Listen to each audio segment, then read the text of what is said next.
संवहन की प्रक्रिया जो है ये बादलों के निर्माण से वर्षण तक की प्रक्रिया की में एक महत्वपूर्ण चरण है।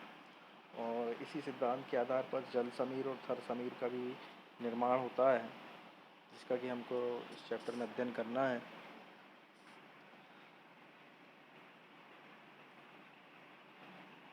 देखिए, जैसा कि हमको मालूम है कि जो दिन के समय जो सूर्य का ताप है वो जल क्षेत्र और जल और थल क्षेत्र दोनों को समान रूप से प्राप्त होता है।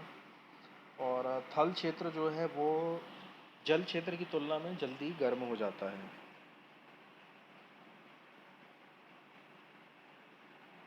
इसका हम अध्ययन कर रहे हैं। तो जो थल क्षेत्र जो होता है वो जल्दी गर्म हो जाता है, इसलिए थल क्षेत्र की जो वायु है वो गर्म होकर ऊपर उठ जाती है।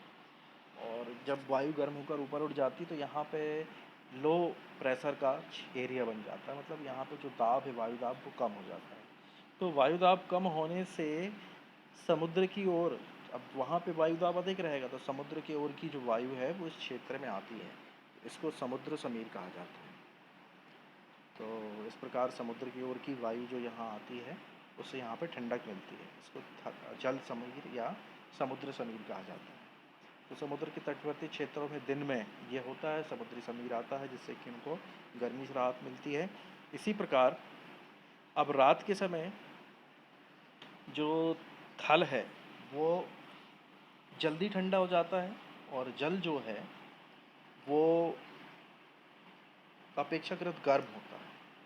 तो जल के गर्म होने से और थल के ठंडे होने से क्या प्रभाव होता है? जब जल गर्म होता है तो जल के संपर्क वाली वायु जो है वो गर्म होकर ऊपर उठ जाती है और जल के ऊपर निम्न दाब का क्षेत्र बन जाता है। तो इस निम्न दाब के क्षेत्र के कारण थल के या स्थल के ऊपर की जो वायु है वो जलीय क्षेत्र की ओर गति करती है, तो इसे थल समीर कहा जाता है। तो ये जल समीर और थल समीर दोनों जो हैं ये वायु की संवहन धाराओं से और उच्च दाब और निम्न दाब के क्रिएट होने से बनता है। ये बहुत महत्वपूर्ण फैक्टर है जो कि हम ज्योग्राफी में पढ़ते हैं और इसी से ही वर्षा और बादल और जो वर्षण का प्रक्रम है ये सारा होता है। इसके पश्चात हम देखेंगे ऊष्मा विकिरण का तीसरा प्रकार, ऊष्मा संचरण का तीसरा प्रकार जिसको विकिरण कहते हैं। अभी हमने देखा कि ठोसों में चालन के द्वारा ऊष्मा का प्रवाह होता है, गैसों में और द्रव में जो है वो संवहन के द्वारा होता है। लेकिन जब इसके अलावा कोई भी माध्यम ना हो तो फिर ऊष्मा का जो प्रवाह है वो कैसा होगा, मतलब निर्वात में ऊष्मा का प्रवाह कैसा होगा? तो निर्वात में ऊष्मा का प्रवाह विकिरण द्वारा होता है। हम अगर धूप में खड़े हैं तो हमको गर्माहट महसूस होती है, जो कि गर्माहट सूर्य की ऊष्मा से होती है। अब सूर्य की ऊष्मा हमारे तक कैसे पहुंचती है? अंतरिक्ष में जबकि कोई माध्यम नहीं है, निर्वात है, उससे होती हुई हमारे तक पहुंचती है। तो ये कैसे संभव होता है? तो ये संभव होता है कि ऊष्मा का स्थानांतरण जो है वो विकिरण के द्वारा होता है और इस स्थानांतरण में किसी माध्यम की आवश्यकता नहीं होती है।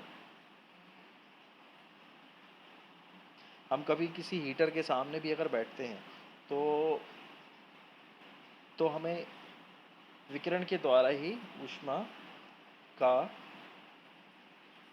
बोध होता है, क्योंकि कोई भी पिंड जो कि गर्म हो गया है वो एक निश्चित ताप तक गर्म होने के बाद विकिरण उत्सर्जित करने लगता है और इससे कि ऊष्मा का वो प्रवाह करता है। सभी गर्म पिंड विकिरणों के रूप में ऊष्मा विकिरित करते हैं। जब ये ऊष्मा विकिरण किसी अन्य वस्तु से टकराते हैं तो इनका कुछ भाग परावर्तित हो जाता है, कुछ भाग अवशोषित हो जाता है और कुछ भाग परागत हो जाता है। ऊष्मा के अवशोषित भाग के कारण वस्तु का ताप बढ़ जाता है और इसी विकिरण सिद्धांत का प्रयोग जो है ये ग्रीन हाउस इफेक्ट भी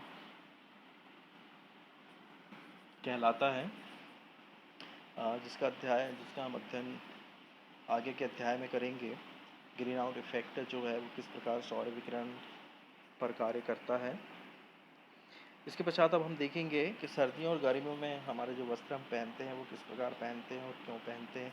वस्त्रों के जो कपड़े हैं, वस्त्रों के कपड़े और जो उनके रंग हैं उसमें क्या अंतर होता है। तो सर्दियों में जब हम वस्त्र पहनते हैं तो हमको ऐसे वस्त्र चाहिए जो कि हमारे चारों ओर ऊष्मारोधी या शीतरोधी परत का निर्माण करें। तो हम ऊन या फिर रेयॉन, ऊन या फिर टेरिलीन या पॉलिस्टर या नायलॉन, इस तरह के कृत्रिम रेशों के वस्त्र पहनते हैं या ऊन के वस्त्र पहनते हैं, जो कि हमारे शरीर के चारों ओर ऊष्मारोधी परत का निर्माण करते हैं और शीत हवा से हमको बचाते हैं। और इसके अलावा सर्दियों में जो हम वस्त्र पहनते हैं वो हमेशा डार्क कलर के होते हैं, क्योंकि डार्क कलर जो होता है वो ऊष्मा के अवशोषक होते हैं, ऊष्मा को अधिक अवशोषित करते हैं। अब ये क्रियाकलाप दिया है कि आप बर्तन में पानी रख दीजिए, एक बर्तन जो है वो डार्क कलर का है और एक बर्तन लाइट कलर का है। तो इसमें आप कुछ देर रखने के बाद देखेंगे कि जो डार्क कलर वाला जो बर्तन है उसमें जो पानी रखा है उसका तापमान अधिक हो गया है लाइट कलर वाले बर्तन के कंपैरिजन में, क्योंकि जो डार्क कलर है वो ऊष्मा को अधिक अवशोषित करता है। इसके अतिरिक्त ये तो सर्दियों की बात हुई। गर्मियों के मौसम में क्या होता है, गर्मी के मौसम में जस्ट अपोजिट होता है। गर्मियों के मौसम में हम हल्के कपड़े पहनते हैं, हल्के कपड़े पहनते हैं और ऐसे कपड़े पहनते हैं जो आसानी से ऊष्मा को परावर्तित कर सकते हैं, जैसे कि कॉटन। और इसके अतिरिक्त जो कपड़े का रंग है वो हमेशा लाइट होता है। लाइट कलर के कपड़े जो होते हैं वो ऊष्मा को अवशोषित नहीं करते हैं, जैसे कि वाइट कलर या क्रीम कलर। तो ये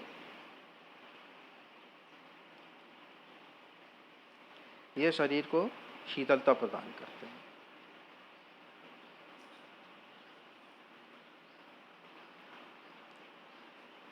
गर्मियों में हल्के रंग के कपड़े पहने जाते हैं, क्योंकि ये ऊष्मा को परावर्तित कर देते हैं।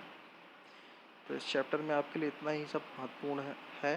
हमने सेल्सियस स्केल, चालन, चालक, समवन, कुचालक, अधिकतम न्यूनतम तापमापी, ऊष्मारोधी ताप, तापमापी, थर्मामीटर, विकिरण, समुद्री समीर, जल समीर आदि सभी का अध्ययन किया है।